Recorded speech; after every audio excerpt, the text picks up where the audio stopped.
Olá, eu sou o Padre Beto e começa mais um Humanidade Livre. Humanidade Livre tem o apoio cultural da Alimentos Mezzani. Mezzani você conhece, é tradição, é qualidade, você sabe o que coloca na mesa. Então confira aí as novidades no site da Mezzani, www.mezzani.com.br. E Humanidade Livre você também conhece, é um programa de bate-papo, um programa de debate, um programa de reflexão.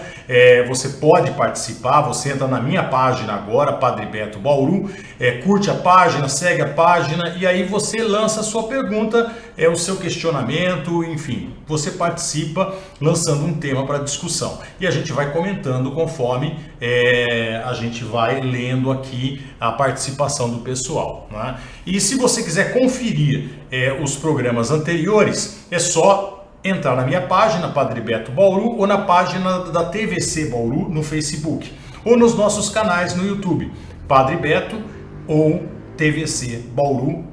Lá você encontra também no YouTube os programas anteriores que nós exibimos. Já fizemos um ano de programa, não é? E então há muito conteúdo lá para se ver e para você refletir também. Mas entra aí na minha página, Padre Beto Bauru, e faça a pergunta que você quiser. Lance o tema que você achar mais interessante, porque a gente está afim de bater um papo mesmo com você, não é? Então, enquanto você não participa ou não entra aqui, o pessoal vai participar, eu queria começar a dizer para você um pouco sobre a nossa liberdade, né? Bom, já está entrando aqui a Maria Costa. Um grande abraço, Maria, seja bem-vinda, lança aí a sua pergunta. E eu quero lembrar você o seguinte, que tem um pensador existencialista, quer dizer, o pai do existencialismo, que é Sartre, Jean-Paul Sartre. E Sartre vai dizer o seguinte, que a existência precede a essência. Ou seja, primeiro eu existo e depois eu vou construindo a minha essência como pessoa à medida que eu vou fazendo, que eu vou vivendo, não é?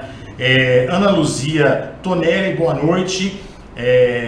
Muito obrigado pela sua participação. Padre Alessandro De Luca, lá de Vicentina, Mato Grosso do Sul, já lança um questionamento aqui. O Lei Miró, muito obrigado aí pelo elogio, viu, Lei, sobre o livro que a Cristina Camargo lançou sobre a nossa história. Muito obrigado. E o desafio nosso, voltando a Sartre, é justamente nós construirmos uma essência nessa existência e que seja boa não só para nós, mas para o mundo, não é? Afinal de contas, eu construindo a minha essência, eu também defino a humanidade como ela é, tá? Isso aqui é interessante. Eu contribuo para que a humanidade seja melhor. Mas vamos lá para a sugestão do Alessandro. Padre Beto, fale um pouco sobre a ressurreição pregada no Evangelho de domingo passado e sobre a aparição e o sopro do Espírito Santo. Bom,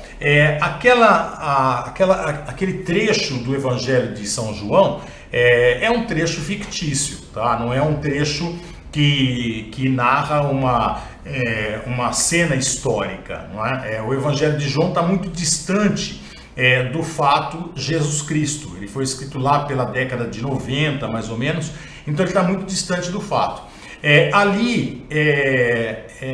Aquela cena que Tomé duvida, né, da aparição de Jesus. Jesus aparece, sobra o Espírito Santo sobre os discípulos, e depois então Tomé não está presente, aí Tomé chega depois da aparição, duvida, e aí então Jesus aparece de novo e diz: olha, pode tocar aqui as minhas chagas, né, e seja fiel, né, seja crente, não descrente, né? Esse texto foi construído para quê? Havia uma discussão na época. A discussão era, Jesus ressuscitou na cruz, ou seja, o espírito dele saiu do seu corpo, e isso é ressurreição, ou então haverá a ressurreição dos corpos no final dos tempos, não é? Essa era as duas teses, não é? A ressurreição Jesus ressuscitou com o seu corpo mesmo, e nós iremos ressuscitar depois com a vinda gloriosa de Jesus. Essas eram as duas teses. A comunidade de Tomé acreditava na primeira. Não, nós ressuscitamos com a morte. A morte é a ressurreição, é a saída do nosso espírito para a dimensão superior. E a comunidade de João, que representa o Evangelho de João, acreditava nessa outra tese. E esse texto é justamente para dizer, olha, Tomé, ele é questionador, ele é um pensador, mas ele está errado. Não é? A tese verdadeira é que nós iremos ressuscitar no final dos tempos, e a ressurreição vai ser a ressurreição do corpo. Não é? Naturalmente, uma tese que já não dá mais para ser sustentada. Não é? A tese que nós defendemos é a tese que a ressurreição acontece justamente no momento da morte. Tá legal, Alessandro? Um grande abraço para você. Bas Fine, muito obrigado pela participação. Você acha que as igrejas deveriam pagar impostos como qualquer outra pessoa, instituição e empresa, já que a sua imagem assemelha-se bastante com a das empresas? Eu acho sim. Eu sou a favor de que as igrejas paguem impostos. Tá? Não há nada que justifique as igrejas serem isentas de impostos. Eu acho que a igreja ela não foi criada para contribuir com a sociedade.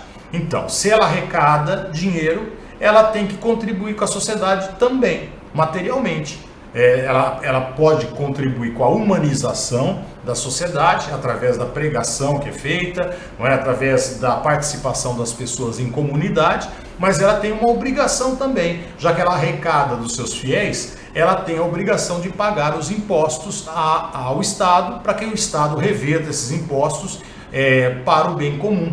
Não é? Então eu sou totalmente a favor que as igrejas paguem impostos. Tá? Já que ela tem uma arrecadação financeira, então que ela dê essa contribuição também para o Estado. Seria uma contribuição muito grande, né? Seria uma contribuição muito boa para o Estado.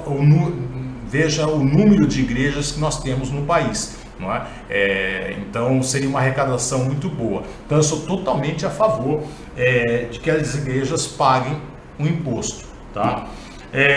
Antônio Carlos, boa noite. Rose Maria Correia, boa noite. A Rose Maria é de Agudos, um grande abraço a todos de Agudos. Padre Rafael Moraes, lá de Nova Friburgo, está participando aqui também, o nosso irmão lá. E ele escreve o seguinte: essas lives deveriam serem em mais dias da semana. Pois é, Rafael, são as minhas aulas, né? A gente também dá aula na faculdade. E nos outros dias, então, eu tenho 4 aulas, né, na faculdade, aí ficaria muito tarde, tá legal? E aí ele diz: padre, a excomunhão na atualidade não seria algo tão ridículo diante de um Cristo misericordioso? Com certeza, é algo extremamente ridículo diante da pregação de Jesus Cristo. Uma instituição que executa esse tipo de pena, né, a excomunhão, é uma instituição que é contraditória. Ao mesmo tempo ela prega o amor, mas exclui uma pessoa, principalmente se essa pessoa pensar diferente. Não é? Exclui da comunhão. A comunhão ela tem que existir na diversidade. Não é? A unidade na diversidade. Nós não podemos viver a separação só porque nós somos diversos. Nós somos pessoas humanas, não é? E o que iguala a pessoa humana é a sua capacidade de ser diferente. Então quem prega o amor tem que respeitar as diferenças. A diferença de crença, a diferença de sexualidade, a diferença, enfim, de estilo de vida e assim por diante. Então é claro que é uma grande contradição, não é?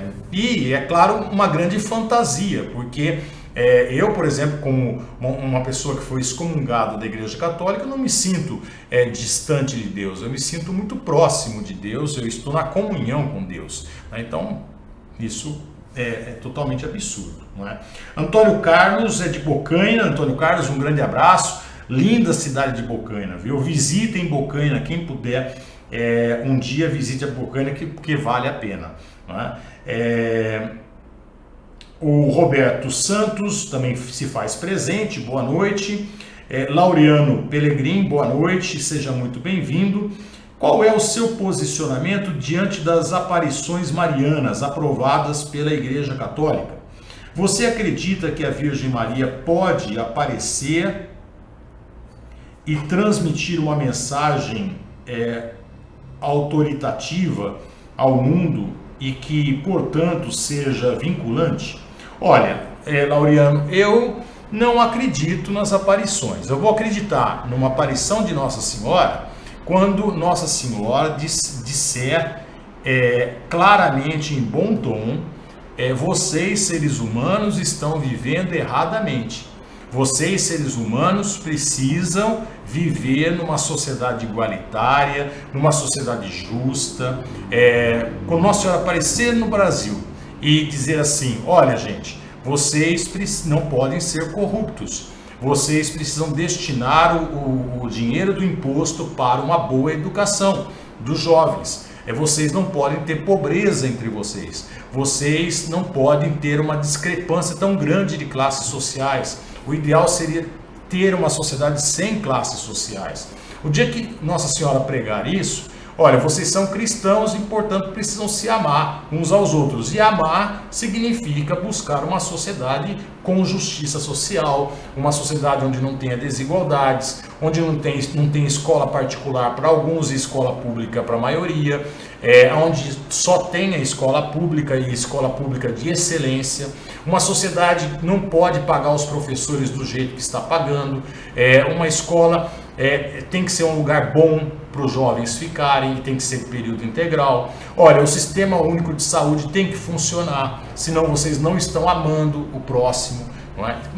Enquanto Nossa Senhora não aparecer e não disser isso, eu não vou acreditar, tá? Porque é inaceitável que Nossa Senhora venha a um contexto como o nosso e não toque em pontos que são fundamentais e que vão contra ao que o seu filho pregou, vão contra ao amor, não é? Então, nós vivemos numa sociedade onde existem muitos aspectos de desamor.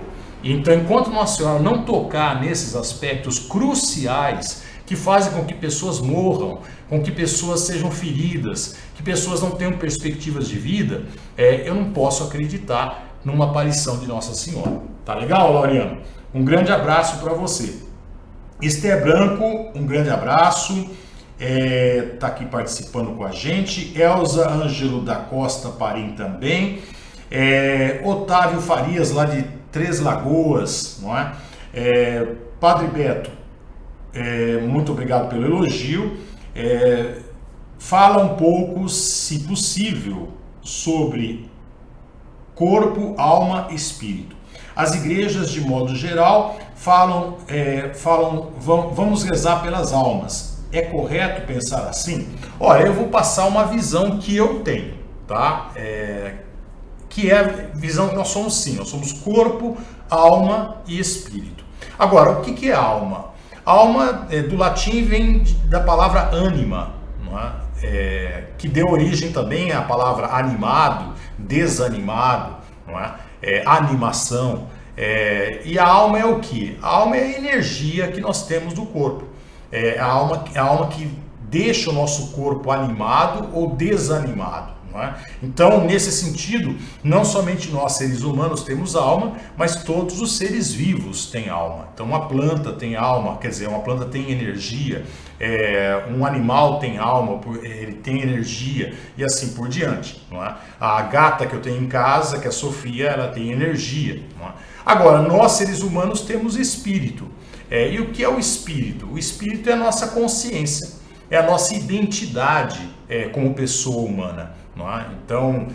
Então nós somos assim essa unidade de corpo, energia, alma e espírito, consciência. Claro que tudo isso está numa unidade, ou seja, tudo está entrelaçado. Se eu estou desanimado, a minha energia está baixa, não é? A minha capacidade de raciocínio também não vai bem. Não é? A minha consciência também não consegue estar atenta a tudo o que acontece à minha volta e assim por diante. Não é? O meu corpo também vai manifestar isso, não é?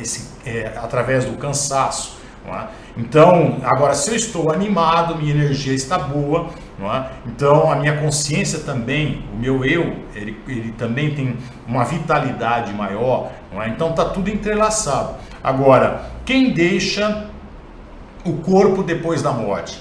O espírito, que é a consciência, que é o eu, tá? A alma continua ali? Continua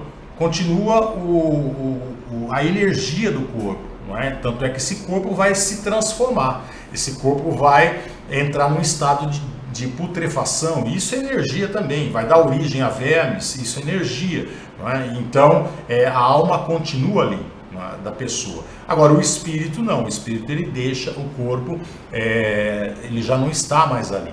E quando o espírito começa a surgir no corpo? Com o funcionamento do córtex cerebral. Então, com o funcionamento do córtex cerebral, nós temos o surgir do espírito. Então, antes do funcionamento do córtex cerebral, o que nós temos? Nós temos um corpo, não é? E alma, e energia, tá? E com o funcionamento do córtex cerebral, nós vamos ter, então, o surgimento do espírito. Lemiró, um grande abraço, viu, Otávio? Então, rezar, aliás, sobre a sua pergunta, não é rezar pelas almas, né? É rezar pelos espíritos que deixaram essa dimensão. Apesar que eu acredito, isso é uma intuição minha, que nós não precisamos rezar pelos espíritos, né? Nós precisamos sim pedir ajuda aos espíritos para que eles nos iluminem, para que eles possam nos ajudar a caminhar bem nessa existência. Lemiró, hoje lembrei de você, Padre Beto, quando li que 1000 e poucos teólogos escreveram uma carta ao Papa Francisco sob acusação de heresia. Eu também li isso. Quando se é fiel à verdade, a heresia é lucro. Exatamente. Então, é complicado, porque são teólogos extremamente conservadores, né?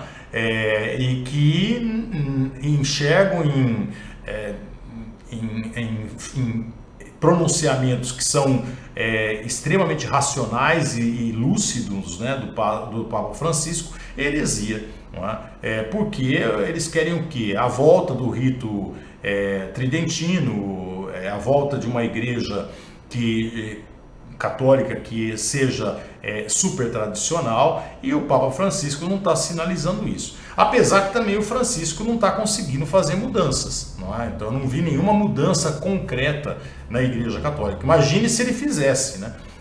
Estão criticando ele de heresia só pelos pronunciamentos. Imagine se ele fizesse alterações realmente na igreja, que na minha opinião devem ser feitas e acontecerão fatalmente no futuro, tá?